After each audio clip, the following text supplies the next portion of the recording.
If you're anything like me, and probably the majority of the audience that is watching this video, you've spent the last couple of days at least spending part of your day on making fake Kevin Durant trades. And in those couple of days, I've realized that there are a couple of issues, including one massive problem with any team that wants to make a Kevin Durant trade. Now, primarily, there are a couple of things that everybody's talked about, right? The rookie max extension, the designated rookie max extension contract that is owed to, for example, Donovan Mitchell, Michael Porter Jr., a variety of different, Bam Adebayo, a variety of different players that could potentially be in a Kevin Durant trade are not eligible to be traded to the Nets unless Brooklyn is also trading away Ben Simmons, which at the moment doesn't seem like something they're super interested in doing, considering that Simmons' value will never be lower than it is right now. Hopefully, fingers crossed, he'll have a better season this year and his value will increase, rather than settling low on him just to bring in someone like Bam or Donovan Mitchell or Michael Porter Jr., whatever the case may be. In addition to that, they're also dealing with the Kyrie Irving situation and Kevin Durant. Those two guys combined for over $80 million in salary. That's a lot to move all at once. There's a lot of little issues to this. However, the more and more that I've looked at this, the more I've realized that this either might be something that's going to take a while, couple of months, or Kevin Durant might just have to suck it up and play for Brooklyn this year. Here's why. So when you go through a lot of different teams, right, there are trade packages that you could look at and start to convince yourself might be worth the Nets trading Kevin Durant in exchange for that package. But the problem is you have to check off so many boxes for it to be the correct Kevin Durant trade in an ideal scenario. And I think if it's going to happen soon, it would have to be an ideal scenario. Box number one, you have to check. This has to be a team, for the most part, that is not like Kevin Durant joining the 73-win Golden State Warriors. Like, he has to have at least some semblance of this being his team. So, for example, that complicates something for a team like Phoenix, a team that had the best record in the league last year, has Chris Paul, has Devin Booker.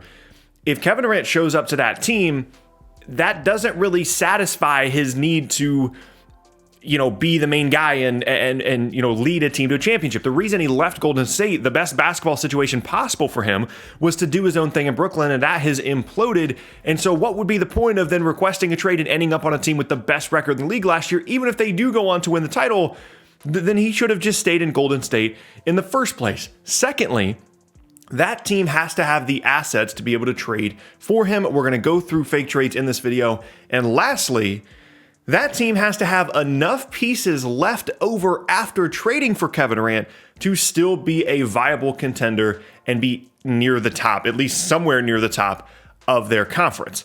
And given the circumstances of the last couple of days, specifically the Rudy Gobert trade that reportedly has driven up the Nets' asking price in terms of draft capital and a variety of different factors, finding a situation that checks all those boxes, in my opinion, at this point, without a wildly complicated trade, is unlikely. Let's go through it team by team. First up, I want to talk about Toronto because I think they are increasingly the most intriguing Kevin Durant option. This is a structure that I think would work pretty well in exchange for Kevin Durant. And it also allows Toronto to potentially still compete with Durant on the roster. So in this case, it would be the three wings. It would be Gary Trent, it would be Scotty Barnes, it would be OG. You have to have those three guys together, or Siakam has to be involved in order to make the salaries match. Because beyond this, it's like you could throw in Precious Achiuwa if you wanted into the deal, but he's only making like 2.8. In order to match Kevin Durant's $40+ million salary, either these three wings or Siakam has to be included. And my guess would be that Toronto would rather keep Siakam in terms of an immediate contention thing alongside Van Vliet with Durant. And I'm not sure that Siakam is the kind of player that Brooklyn is looking to get in exchange for Kevin Durant. Just isn't the most exciting option there. So you could do these wings, picks and swaps in whatever quantity Brooklyn asks for, and you could throw in, Achiuwa in here as well if you want to. And then Toronto's looking at a situation where for the second time in 4 years, they brought in this mega star to their market. They're going to go make a push for a title. The difference here being Kevin Durant is signed to a long-term contract. You don't have to risk him possibly leaving the way that Kawhi Leonard did. And if you have Van Vliet, Siakam, Durant, and the coaching of Nick Nurse and their ability to bring in free agents, and in addition, some of the other depth they have on this roster, that to me is very, very close to checking all those boxes that we talked about earlier. The problem is, reportedly, Toronto does not want to give up Scotty Barnes. And there is, in my opinion, no trade that Toronto can put together in exchange for Kevin Durant that does not include Scotty Barnes. If you want Kevin Durant, You have to give up Scotty Barnes, in my opinion. And so as a result, you kind of have to cross them off until they're willing to budge on trading Scotty. And for Brooklyn, like, this is a nice package. You get all these future picks, Simmons, Barnes, a couple of wings, and OG and Gary Trent.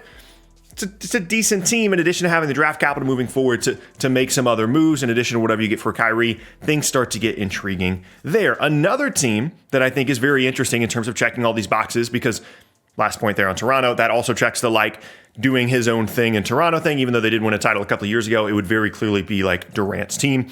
Next up, Chicago. This, to me, has to include Zach LaVine because, again, I don't think that Brooklyn is going to be super excited about trading Kevin Durant for DeMar DeRozan or Nikola Vucevic. I just don't think that's the case. So it'd have to be LaVine, who just signed a big extension, so they would have to wait, I think, a month or two before they would be able to trade for him. But the general structure would be LaVine and some stuff, including Patrick Williams, and that would leave in Chicago DeRozan, Caruso, Ayo, Nikola Vucevic, and whatever else you want to put around those guys. And I think that would be a very, very competitive team with Kevin Durant there, not to mention the really cool idea of having Durant there in Chicago. I think if I envision it and see Durant going to Chicago on a trade and winning a title, that feels like a title that would be celebrated because of the team and because, no offense to DeRozan and Vucevic, but it's not like he's going there and playing with, a top 5 player in the league as good as DeRozan was last year. So Chicago is interesting there. But again, is that really enough still left over to compete? And this is all leading to a point at the end related to Brooklyn in terms of Kevin Durant potentially staying and not getting traded. Next team I want to talk about, Golden State, potentially the best fit for him from a roster standpoint in terms of trade assets, in terms of fit. I right now, as of July 4th, 2022, this has a 0% chance of happening in my head.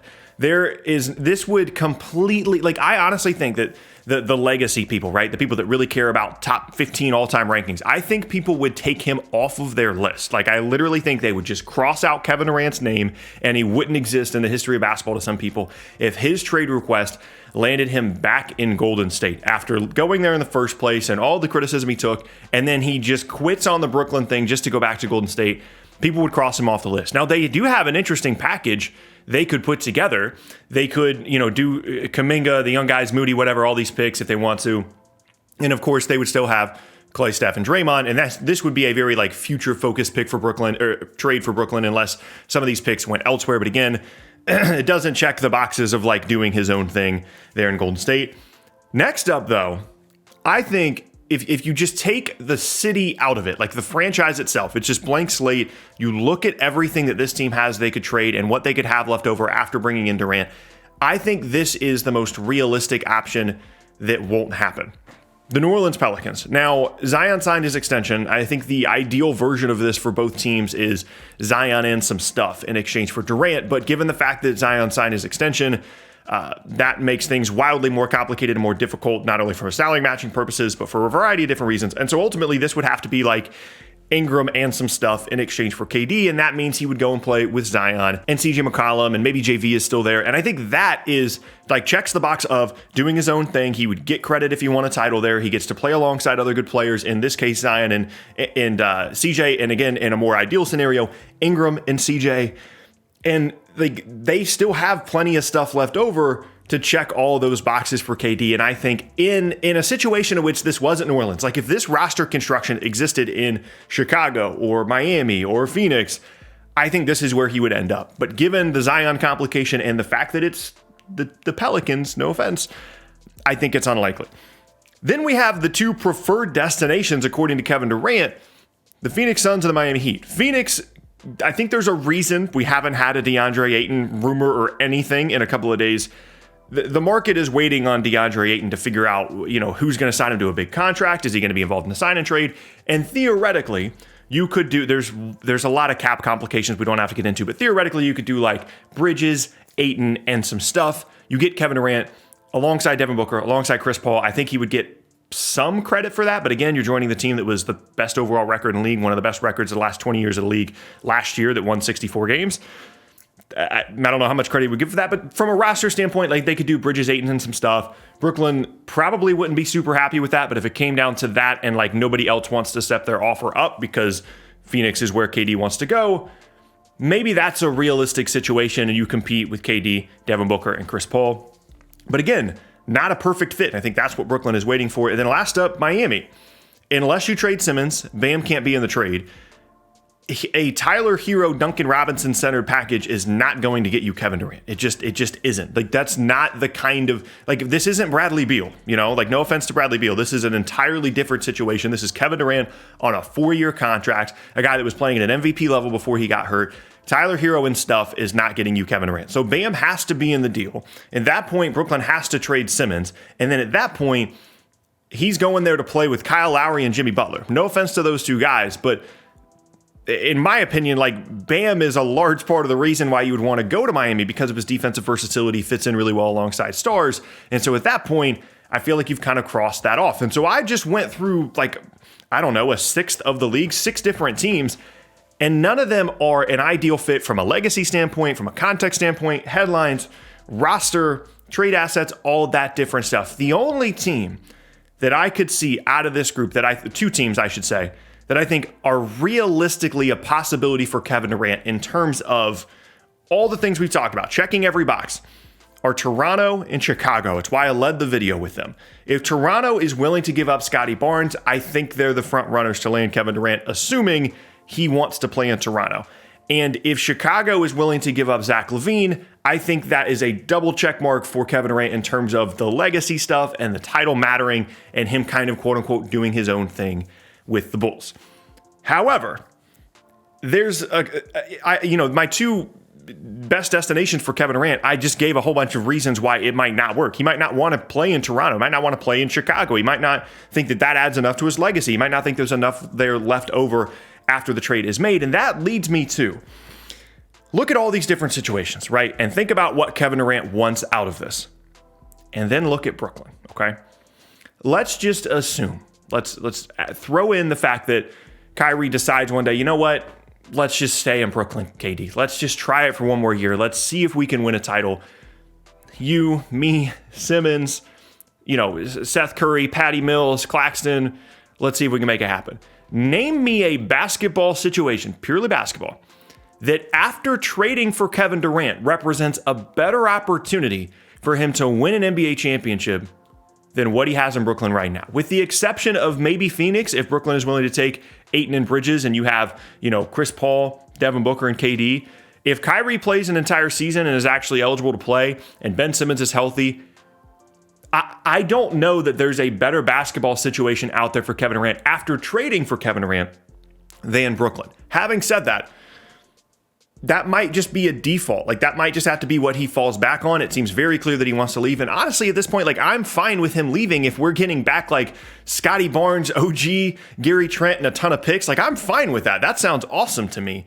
But basketball-wise, I think we might be heading to a situation where it makes way, way more sense for Kevin Durant to stay in Brooklyn, at least for one more year, while teams kind of get their life together a little bit more in terms of pursuit for him next offseason or during the year if things go poorly this season. But I say all this to say, I make this entire video to say, this is an incredibly complicated situation and one that, in my opinion, is probably going to take a while.